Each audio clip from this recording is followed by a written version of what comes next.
কি? সেই ইসলাম বাংলাদেশের রাষ্ট্র ক্ষমতায় যাক। কারা কারা চান? ইনশাআল্লাহ বলেন।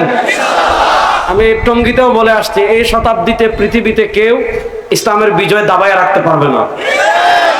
100 বছর পর পর পৃথিবী পরিবর্তন হয়।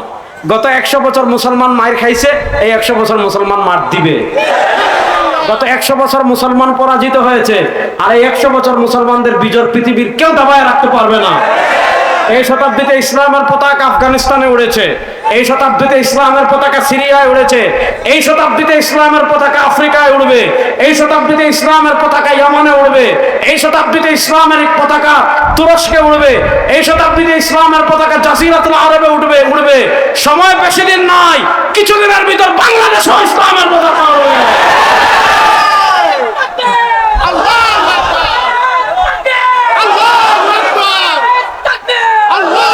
শুনেন, সমস্যা কি? সমস্যা কি? এই যে সমস্যা হলো এই জায়গায় স্লোগান দেবেন কোরআন সুন্নাহর আলো সংসদে জ্বালো। কোরআন সুন্নাহর আলো কি খালি গড়ে জ্বলার জন্য হয়েছে? 52-54 বছর তুমি গড়ে জ্বাললেন, আর কত গড়ে জ্বালবেন? গড়ে জ্বাললে চুরি বন্ধ করতে পারবেন না, দুর্নীতি বন্ধ করতে পারবেন না, টাকা পাচার বন্ধ করতে পারবেন না, খুন বন্ধ করতে পারবেন না, চাঁদাবাজি বন্ধ করতে পারবেন না, টেন্ডারবাজি বন্ধ করতে পারবেন না, ধর্ষণ বন্ধ করতে পারবেন না, সব্যকে আবার কসম করে বলি মানব রচিত তন্ত্রমন্ত্র দিয়ে পারবেন না। ইসলামকে রাষ্ট্র ক্ষমতায় নেন, 3 মাসে সব বন্ধ হয়ে যাবে। প্রস্তুত আছেন তো কোরআন সুন্নাহর আলো সংসদে জ্বালার? প্রস্তুত আছেন তো সবাই? ইনশাআল্লাহ।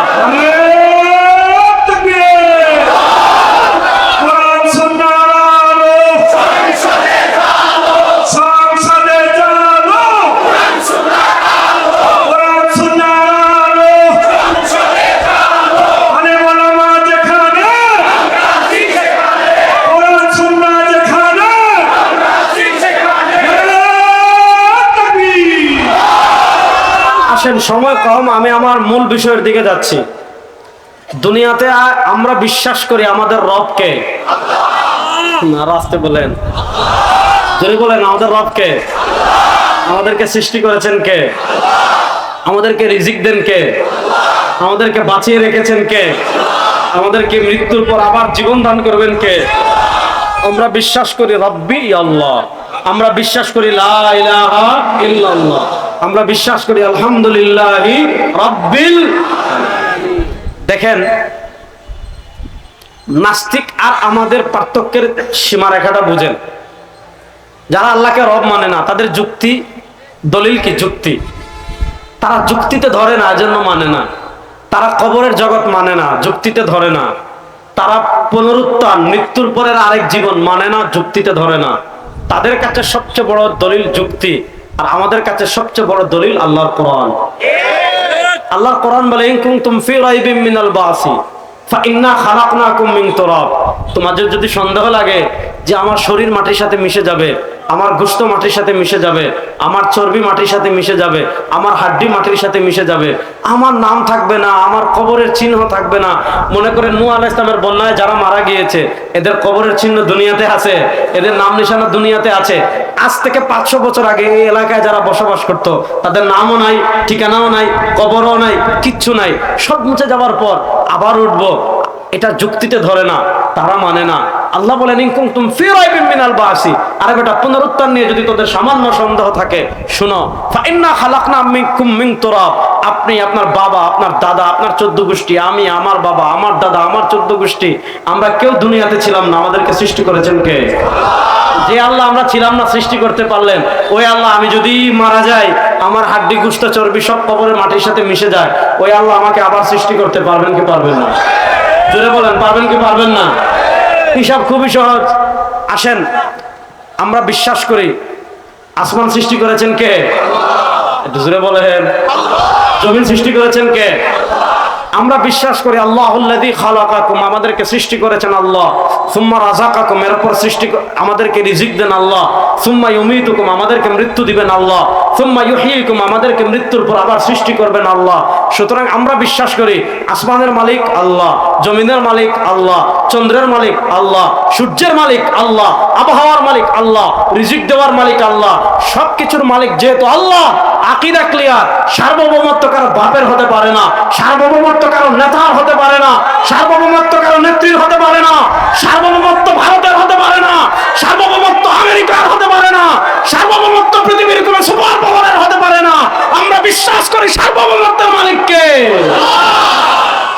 এবার বলেন সার্বভৌমত্বের মালিক যদি আল্লাহ হন, তাহলে আল্লাহর জমিনে আইন চলবে আব্রাহাম লিঙ্কনের না? রাস্তে বলেন, আল্লাহর জমিনে আইন চলবে কার? আমেরিকার? আল্লাহর জমিনে আইন চলবে কার? জাতিসংঘের? আল্লাহর জমিনে আইন চলবে কার? মুজিবের? আল্লাহর জমিনে আইন চলবে কার? হাসিনার? আল্লাহর জমিনে আইন চলবে কার? ভারতের? তাহলে আল্লাহর জমিনে আইন চলবে কার? জুড়ে বলেন, আল্লাহর জমিনে আইন চলবে কার? জুড়ে বলেন, আল্লাহর জমিনে আইন চলবে কার? ইনিল হুকমু ইল্লা লিল্লাহ। আল্লাহ তাআলা বলেছেন, আমার নবীকে নির্দেশ দিয়েছেন, আল্লাহ তাআলা নবীকে স্পষ্ট ভাষায় বলেছেন, আপনি ফাহকুম বাইনাহুম বিমা আনজালাল্লাহ, আপনি মানুষের ভিতর যখন বিচার করবেন, আপনি মানুষের ভিতর যখন সিদ্ধান্ত দিবেন, আল্লাহ তাআলা ওহীর মাধ্যমে যে বিধান দিয়েছেন, যে নির্দেশ দিয়েছেন, ওই নির্দেশনা অনুযায়ী আপনি বিচার করবেন। ওয়ালা তাত্তাবি আহওয়াআহুম, তাদের কুপ্রবৃত্তির অনুসরণ করবেন না। বোঝা গেল, আইন দিয়েছেন আল্লাহ, বিচার দিয়েছেন আল্লাহ, দণ্ডবিধি দিয়েছেন আল্লাহ।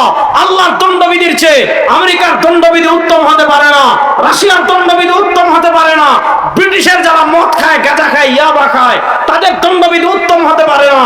আমরা বিশ্বাস করি আল্লাহর বিচার ব্যবস্থার থেকে পৃথিবীর বিচার ব্যবস্থা উত্তম হতে পারে না। সুতরাং আল্লাহর বিচার ব্যবস্থা জমিনে বাস্তবায়ন হোক। কারা কারা চান? আমাদের দেশে একদল চায় না, কারণ আল্লাহর বিচার ব্যবস্থা বাস্তবায়ন হয়ে গেলে আর দেশের টাকা বিদেশে চুরি করা যাবে না। আল্লাহর দণ্ডবিধি বাস্তবায়ন হয়ে গেলে আর ব্যাংক ডাকাতি করা যাবে না, আর শেয়ার বাজার ডাকাতি করা যাবে না, আর ব্যাংক লুট করা যাবে না, উন্নয়ন নামে রোডের বদলে বাস দেওয়া যাবে না, ধর্ষণ করা যাবে না, খুন করা যাবে না, চাঁদাবাজি করা যাবে না, টেন্ডারবাজি করা যাবে না। এই 54 বছরের বাংলাদেশে ব্রিটিশের বিচার ব্যবস্থা আপনারা দেখেছেন, ওই ব্রিটিশের বিচার ব্যবস্থা বাংলাদেশে ব্যর্থ প্রমাণ হয়েছে। ওই ব্রিটিশের বানানো বিচার ব্যবস্থা এই বাংলাদেশে আমরা আর চাই না। আল্লাহর কোরআনের বিচার ব্যবস্থা বাস্তবায়ন করার জন্য প্রস্তুত আছেন না?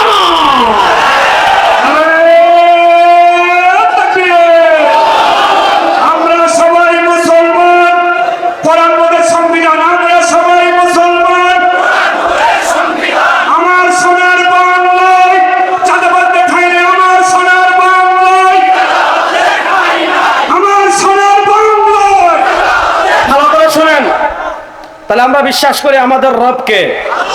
আল্লাহ, আল্লাহর নাম আসতে বলেন, জুড়ে বলেন, আমাদের রবকে। জুড়ে বলেন, আমাদের রবকে। ভালো করে বুঝেন, ঈমানের দুইটা পার্ট আছে, লা ইলাহা ইল্লাল্লাহ মুহাম্মাদুর, বলেন না, লা ইলাহা ইল্লাল্লাহ মুহাম্মাদুর। এখন বুঝেন, কেউ বললো আমি কালেমা লা ইলাহা ইল্লাল্লাহ মানি, কিন্তু মুহাম্মাদুর রাসূলুল্লাহ মানি না, এটা মুসলমান না কাফের? এই প্রথমটাকে বলে তাওহীদ, পরেরটাকে বলে রিসালাত। আজকে আমি তাওহীদ নিয়ে কথা বলবো না। আমাদের নবী মুহাম্মাদুর রাসূলুল্লাহ, তিনি হলেন ইমামুল আম্বিয়া। আল্লাহ নবী সাল্লাল্লাহু আলাইহি ওয়াসাল্লাম সহিহ বুখারীর বর্ণনা নিজে তার পরিচয় তুলে দিয়েছেন। তিনি বলেন, আনা সাইয়্যিদু ওয়ালাদি আদম লা ফাখর, আনা ইমামুল আম্বিয়া লা ফাখর। নবী করিম সাল্লাল্লাহু আলাইহি ওয়াসাল্লাম নিজে তার পরিচয় তুলে ধরতে গিয়ে বলেন, আমার পরিচয় জানো? আমার 1 নম্বর পরিচয়, আনা সাইয়্যিদু ওয়ালাদি আদম। আল্লাহ তাআলা আদমের যত সন্তান দুনিয়াতে জন্মগ্রহণ করেছে, আদম আলাইহিস সালাম থেকে নিয়ে কিয়ামত পর্যন্ত যত মানুষ দুনিয়াতে উঠবে, সব মানুষ তো হাসরের মাঠে উঠবে। সেই দিন সব মানুষ হবে কর্মী। আদম থেকে নিয়ে কিয়ামত পর্যন্ত সব মানুষ হবেন কর্মী, আর সব মানুষের নেতা হবেন আমাদের নবী। বলেন না, জুড়ে বলেন না সুবহানাল্লাহ। আল্লাহ নবী সাল্লাল্লাহু আলাইহি ওয়াসাল্লাম বলেন, লা ফখর, এতে আমার কোনো গর্ব নাই। আনা ইমামুল আম্বিয়া, সব নবীদের নবী আমাদের নবী। সুবহানাল্লাহ বলেন। দেখেন আল্লাহ তাআলা কুরআনুল কারীমে ইয়া ওয়া তিলকা বিয়ামিনিকা ইয়া মূসা ইয়া ঈসা, সব নবীকে আল্লাহ তাআলা নাম ধরে ডেকেছেন। কিন্তু আল্লাহ তাআলা দেখবেন আমাদের নবীকে কেমনে ডাকেন, ইয়া আইয়ুহাল মুযাম্মিল ইয়া আইয়ুহাল মুদ্দাসসির ওয়াদ-দুহা মা ওয়াদ্দাআকা রাব্বুকা ওয়া মা ক্বালা আলাম নাশরাহ লাকা সাদরাক ওয়া ওয়াদা'না আনকা বিজরাক আল্লাযী আনকাযা যাহরাক ওয়া রাফা'না লাকা। কি মনে করেন আমার বসেন বসেন, আমার নবী কেমন ছিলেন জানেন? আমার নবী কেমন ছিলেন? আমার নবীর চেহারা কেমন ছিল? সুবহানাল্লাহ বলেন। আজকে আপনি ইসলামে খালি জিলাপি আর খিচুড়ির মধ্যে নিয়ে গেছেন, ঠিক না? নবী করিম সাল্লাল্লাহু আলাইহি ওয়াসাল্লাম সর্বশ্রেষ্ঠ নবী। আল্লাহু আকবার বলেন। আমার নবীর আগে কেউ জান্নাতে যেতে পারবে? বলেন না আমার নবী আমরা ঘামি, সুবহানাল্লাহ বলেন। আরে আমরা ঘামি, দুর্গন্ধে যাতে শরীরে গন্ধ না হয়, যত বড় পীর হন আর ফকির হন, কেউ আতর লাগায়, কেউ পারফিউম লাগায়। সাহাবায়ে কেরাম অপেক্ষা করতেন কখন নবী করিম সাল্লাল্লাহু আলাইহি ওয়াসাল্লাম একটু ঘামবেন। হযরত আসমা বিনতে আবু বকর রাদিয়াল্লাহু তাআলা বলেন, একদিন নবী করিম সাল্লাল্লাহু আলাইহি ওয়াসাল্লাম একটু ঘেমেছেন, আমি আল্লাহর নবীর ঘাম মুবারক একটা বোতল মুবারকের ভিতর রেখে দিয়েছি। আরবে বড় যখন কোনো পার্টি হয়, বিবাহ হয়, সবাই পারফিউম লাগিয়ে যায়, আতর লাগিয়ে যায়। হযরত আসমা বিনতে আবু বকর রাদিয়াল্লাহু তাআলা বলেন, আমি আল্লাহর নবী সাল্লাল্লাহু আলাইহি ওয়াসাল্লামের একটু ঘাম মুবারক আমার জামায় লাগিয়ে যাই। উনি বলেন, আমি আল্লাহর কসম করে বলি, আমার নবীর ঘাম মুবারক মিশকে আম্বরের চেয়ে বেশি সুগন্ধশীল। কোন নবীর সাথে কথা বলেন জানেন? নবী করিম সাল্লাল্লাহু আলাইহি ওয়াসাল্লাম এত মর্যাদাশীল নবী, এত মর্যাদাশীল নবী, কিন্তু তিনি আমাদের হেদায়েতের জন্য কত কষ্ট করেছেন। দিন নাই, রাত নাই, সকাল নাই, সন্ধ্যা নাই, খালি মানুষের পিছনে ছুটেন। আজকে আপনি জয় বাংলা স্লোগান দেন, আজকে আপনি অমুকের স্লোগান দেন, আজকে আপনি তমুকের স্লোগান দেন। আমার নবী কারো বাপের স্লোগান আমাদেরকে শেখান নাই, আমার নবী কারো নেতা স্লোগান শেখান নাই। আমার নবী আমাদেরকে দুইটা স্লোগান শিখিয়েছেন। একটা স্লোগান হলো লা ইলাহা ইল্লাল্লাহ, বলেন একটা স্লোগান হলো লা ইলাহা ইল্লাল্লাহ, আরেকটা স্লোগান হলো আল্লাহু আকবার। দেখেন একটা হাদিস বলি তাহলে বুঝবেন।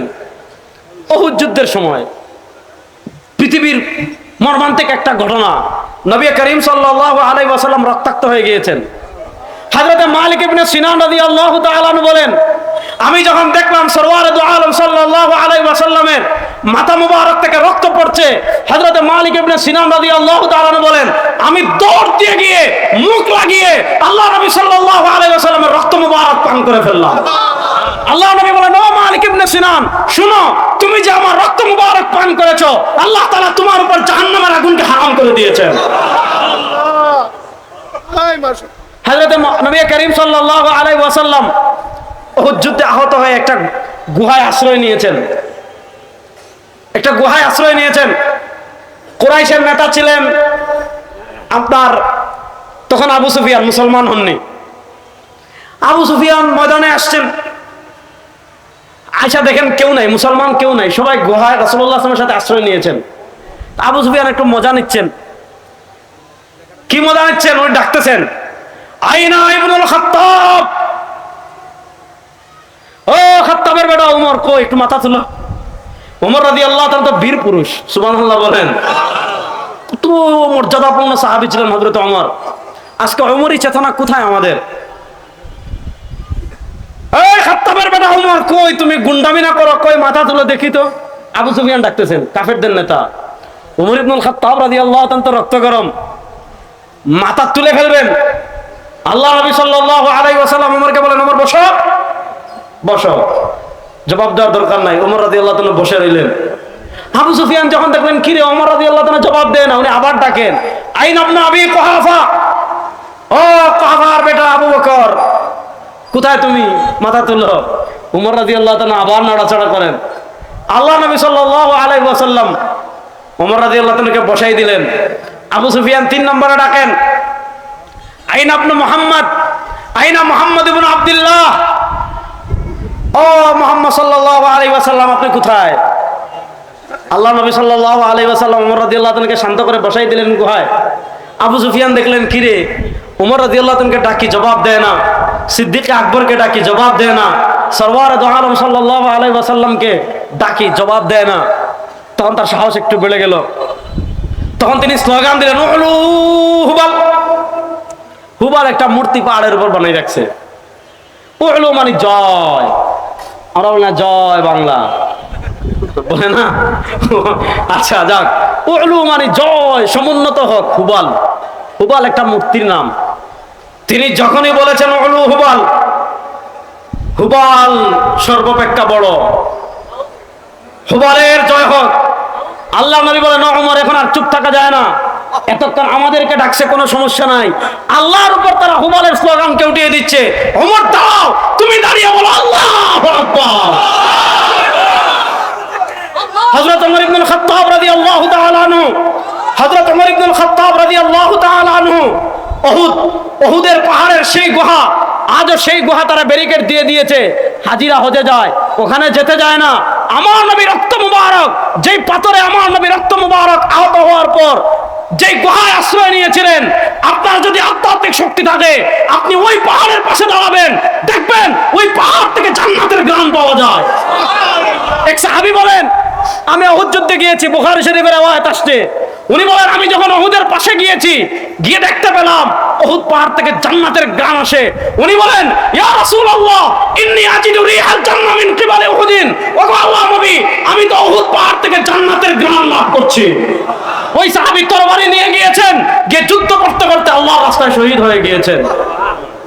নবী করিম সাল্লাল্লাহু আলাইহি ওয়াসাল্লাম ওমরকে বললেন, ওমর মাথা তুলো, দাঁড়িয়ে বলো, এই জমিনের মালিক আল্লাহ, এই আসমানের মালিক আল্লাহ, এই জমিনের মালিক আল্লাহ। এখানে হুবালের স্লোগান চলবে না, এখানে উজ্জার স্লোগান চলবে না, এখানে কোনো সুপার পাওয়ারের স্লোগান চলবে না, কারো পাপের স্লোগান চলবে না। মুমিনের ইমান দীপ্ত স্লোগান হবে আল্লাহু আকবার।